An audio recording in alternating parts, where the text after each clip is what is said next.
Satu. Insya Allah ya. Berarti udah jalan sekitar 4 tahun. Dari 4 tahun sendiri itu trennya itu makin laku atau makin menurun? Menurun. Makin menurun daripada yang awal-awal. Iya, awal rame.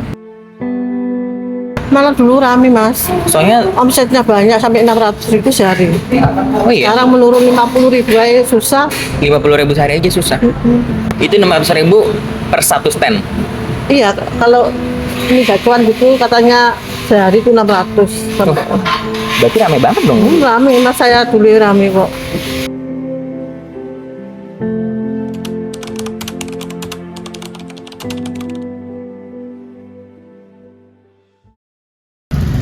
Perjalanan ini kami mulai di sore hari. Kami melintas Jalan Keputih, jalan utama yang sempit tapi menjadi satu-satunya akses menuju sentral kuliner di ujung timur kota ini. Macet, padat, dan seringkali membuat orang enggan untuk sekedar mampir. Di balik jalanan yang tak bersahabat, berdiri sebuah kawasan yang dulunya digadang sebagai tempat pemberdayaan pedagang lokal, Pasar Wisata Harmoni Keputih. Namun kini, ia terlihat tak terurus, sunyi, bahkan seolah dilupakan.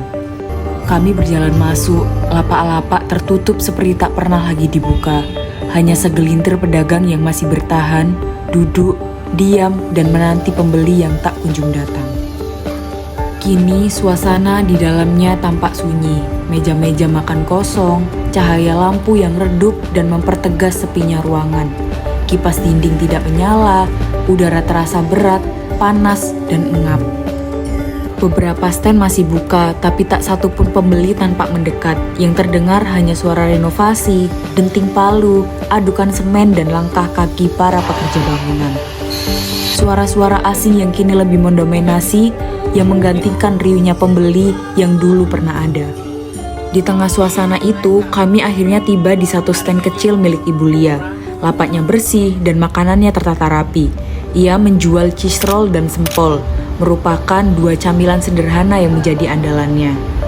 Kami pun memutuskan untuk berbicara dengan beliau tentang bagaimana rasanya berjualan di tempat yang tak lagi ramai, tentang apa yang membuatnya tetap bertahan, dan apa harapan yang masih tersisa di balik stand sederhana ini. Iya. Bu Lia. Bu Lia. Nah, Bu Lia, kalau boleh tahu Ibu sudah berapa lama Bu berjualan di sini? Udah lah. Kalau kuliner kan baru aja. Kalau dulu awal pembukaan pasar Ya. 2016. 2016. Oh, berarti udah hampir 1 dekade Bu, udah hampir 10 tahun ya? Dulu kan jualan sembako. Dulu jualan sembako. Terus corona tutup, terus habis corona jualan diganti kuliner. Oh, jadi tempatnya sama. Tadinya ini tempat sembako, ibunya jualan sembako. Ikan basah. Ikan basah. Berarti yang masih ini ya Bu, mentah ya, bahan-bahan mentah ya. Iya. Nah, setelah Covid, setelah pandemi ini, Terus lagi sama dinas. ya setelah pandemi Hati kuliner. ini yang resmiin berarti udah Pak Eri Bu ya? Pak Erik. Pak Eri Cahyadi ya. Nah, kalau untuk jam bukanya ini dari jam berapa sampai jam berapa sih Bu? Setengah 11. Kalau Buka. lainnya jam 9. 9 pagi. Ibu sampai jam berapa? Jam setengah 9. Malam. Yang lainnya juga? Nggak pasti Bu ya? Nah, kalau aku boleh nanya Bu, teman-teman boleh nanya nih, sekarang kalau jualan kayak gini tuh pembelinya tuh banyak atau sepi sih Bu? Apalagi lagi di renov gini. Sepi. Berkurang ya pasti ya? Kurang. Ini dari kapan Bu ya? Kita lihat lagi di renov tuh depan-depannya.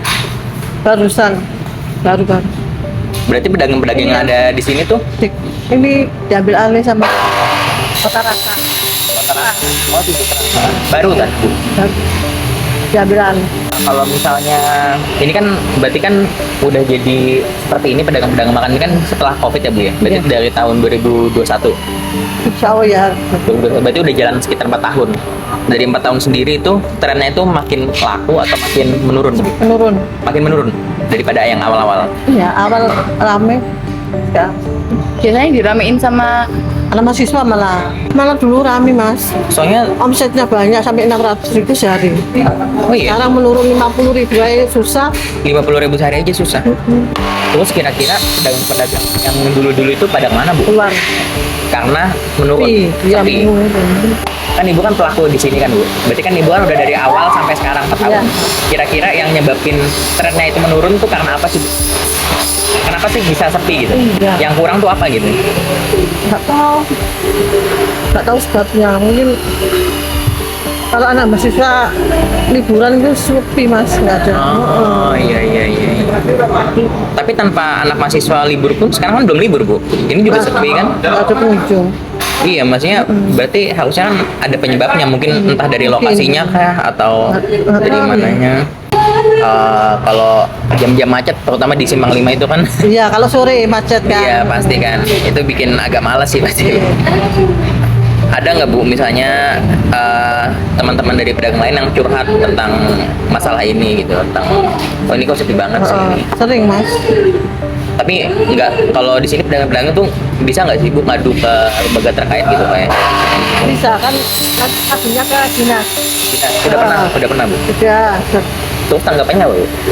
Ya diusahain kayak apa gitu. Makanya kalau misal ke atas kan gratis gitu. Tempatnya gratis tapi harus makan dan minum. Berarti yang dari dinasnya itu cuman bilang usahain tapi nggak ada actionnya gitu, nggak ada action Iya. plannya. Cuman bilang bakal ngerubah tapi belum ada. Akhirnya di take over sama Ciputra ini. Oke. Kok bisa di take over Bu sama Ciputra ini? Nggak tahu. Berarti mereka pertama-tama survei dulu dong ke sini dong. Ya udah. Kan nggak mungkin mereka tiba-tiba tahu kan. Ya. Mereka kan di take over kan, masih kan mereka ada perjanjian kan sama Berarti Iya, yang iya. renovasi ini dari pihak Ciputra ya? Bu? Ciputra. Iya. Take over. Soalnya ini kan dari dinas ya Bu. Kita lihat fasilitasnya ini udah kayak kurang ya. Kurang ya. Iya, penerangannya terus Iya, kipasnya nih. penerangan ini loh gelap mas. Kalau malam remang-remang. Iya kan?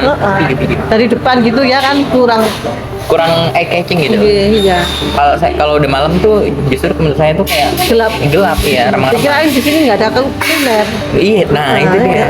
Orang lewat itu, mas harus di kuliner tadi kayak gitu bilang kan. Dan menurut saya ini posisinya terlalu nutup Bu, dan nggak kelihatan nih. Kita terlalu masuk ke dalam. Kalau ada pagar itu loh mas. Iya, ini yang bikin ganggu. Terus juga dari toiletnya saya lihat. Sekarang direnov. Toiletnya? Karena soalnya saya lihat banyak Anu, laba-laba. Apa? Iya emang. Soalnya air itu mas. Kebersihannya kan petugas kebersihannya itu. Nggak mau. Nggak mau Tapi bersihin. setoran. Nah, kan dari dinas sih petugasnya kan. Tapi dia datang ke sini nggak Bu? Tiap hari ke sini. Oh, berarti cuma sosok. Iya. Kurang. Ini loh, kebersihannya kurang. Iya. Malesnya itu parkirnya itu loh. Sekarang Biaya insya Allah udah diberhentiin sama dinas, dikasih surat kan nggak boleh. Oh iya. Sama Mas Ruli kan namanya itu udah dikasih surat sama dinas, nggak boleh. Itu Bu yang membuat resah kita males. 3.000 mas. Iya, parkir. Mau dikasih 2.000 nggak mau. Iya. Ditungguin Bu. Iya emang sama istri sama. Berarti setelah diambil alih tetap gratis nih Bu? Insya Allah doain. Nah Bu, kalau misalnya pembelinya sepi terus ini ngaruhnya ke ibu tuh gimana sih Bu? Secara mungkin dari bahan-bahannya gitu segala macam. Dibuang mas. Buang Bu. Iya nggak bisa kan. Pernah kepikiran nggak Bu setelah mau pindah tempat? Anu, Mas, kalau di luar kan lewat sih mas. Oh ini. Di sini kan gratis. Berarti alasan bertahannya karena ya. Kalau misalnya satu lagi deh Bu, kalau misalnya boleh minta bantuan ke pengelola yang baru nih, kira-kira apa sih yang Ibu paling harapin selain tadi inovasinya itu apa sih? Bisa mendatangkan pembeli gitu kan. Pengunjung itu. Pengunjung. Ya, Dan pengunjung kalau bisa dari segala usia lah Bu. Wah, Nggak cuma mahasiswa, mudah-mudahan orang biasa yang sekitar sini juga rajin ke sini. Karena kan tadi kan Ibu bilang kan problemnya kan kalau mahasiswa kan pas liburan sepi. iya sedih ya. Karena kan ITS itu kan banyak dari daerah-daerah kan orang-orangnya. Ya mudah-mudahan nanti diambil Ciputra tempatnya lebih terang, lebih eye-catching lah. Dan sekarang juga tadi Ibu bilang kan udah ada food tester kan. Iya. Ya mudah-mudahan nanti bisa ngerubah lah. Bisa nyaingin kompetitor-kompetitor lain lah. Dari hasil observasi secara langsung dan dari hasil wawancara kami bersama salah satu pedagang di Pasar Wisata Harmoni Keputih, terdapat hal yang paling terasa dan berulang kali disebut dalam soal akses. Bukan soal jarak, tetapi soal letak dan keterlibatan. Memang, jika dilihat dari peta, lokasi ini dekat dengan kampus ITS dan kampus PPNS. Namun, saat kami menelusuri sendiri, kami mendapati bahwa untuk sampai ke kampus ini dari arah kampus harus melewati jalan yang sempit, rawan macet, terutama di sore hari. Lalu, setelah sampai di dekat lokasi, suasananya justru sangat berbeda. Suasana sepi, minimnya aktivitas, dan tidak ada tempat tujuan lain di sekitarnya. Tidak seperti sentral kuliner lainnya yang berada di pinggir jalan utama, yang dilewati banyak orang karena memang searah dengan tujuan hari mereka. Pasar Harmoni Keputih berada di sudut yang tersembunyi di antara permukiman dan pagar tinggi. Dari luas nyaris tidak terlihat, bahkan tempat ini adalah area kuliner. Dan begitu kami masuk ke dalam, suasananya senyap, meja-meja makan kosong, banyak lapak tutup, kipas angin tidak menyala, dan toilet yang kurang layak. Penerangan yang minim membuat tempat ini terasa cepat gelap, bahkan sebelum matahari benar-benar tenggelam. Benar-benar area terlihat kurang terawat, dan kami juga mendengar keluh kesah soal kebersihan yang tidak terjaga dengan baik. Yang juga kami temukan di lapangan adalah adanya pungutan liar parkir yang tidak resmi. Hal ini menjadi tambahan beban bagi pengunjung dan justru memperparah citra pasar sebagai tempat yang tidak nyaman untuk dikunjungi. Dalam wawancara kami, Bulia menyampaikan bahwa dulu tempat ini ramai, namun sekarang omsetnya menurun drastis karena pengunjung semakin sedikit. Menurutnya, bukan karena fasilitas, namun karena lokasi pasar ini yang tidak terlihat, tidak dilewati, dan sulit diakses dengan nyaman. Saat ini memang sedang dilakukannya renovasi, ada pengelolaan baru, berbagai inovasi, dan rencana sistem kasir satu pintu. Tapi, dari yang kami lihat dan dengar di lapangan, selama akses ke lokasi ini masih menyulitkan dengan tempat ini masih tersembunyi, maka perubahan ini belum menyentuh akar persoalan. Apa yang kami dapatkan di Pasar Wisata Harmoni Keputih bukan hanya gambar dan rekaman. Kami menemukan kenyataan bahwa memberi tempat usaha saja tidak cukup.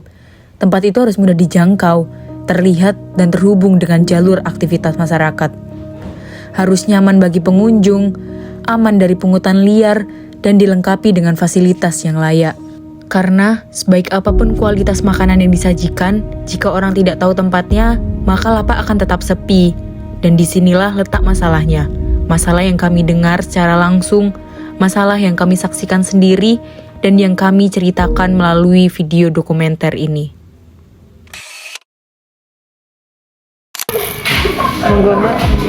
Ini kenyal banget dan rasa kejunya tuh lumayan di mulut, dan crispy-nya tuh bukan yang nyebelin gitu. Crispy-nya tuh kayak enggak yang rapuh di mulut gitu. Dan juga bumbunya nih ada asinnya, ada gurihnya, ada manisnya tuh pas menurut aku. Dan juga dari terasa banget. Jadi buat nanti teman-teman kita yang kesini, tolong cobain ini apa namanya kitrolnya Ibu Lia. Ya, tepatnya di Pasar Harmoni Keputih. Sekarang Kota Rasa. Kota Rasa ya, Kota Rasa. Diambil sama Ciputra. Jangan lupa ya teman-teman di tes ya.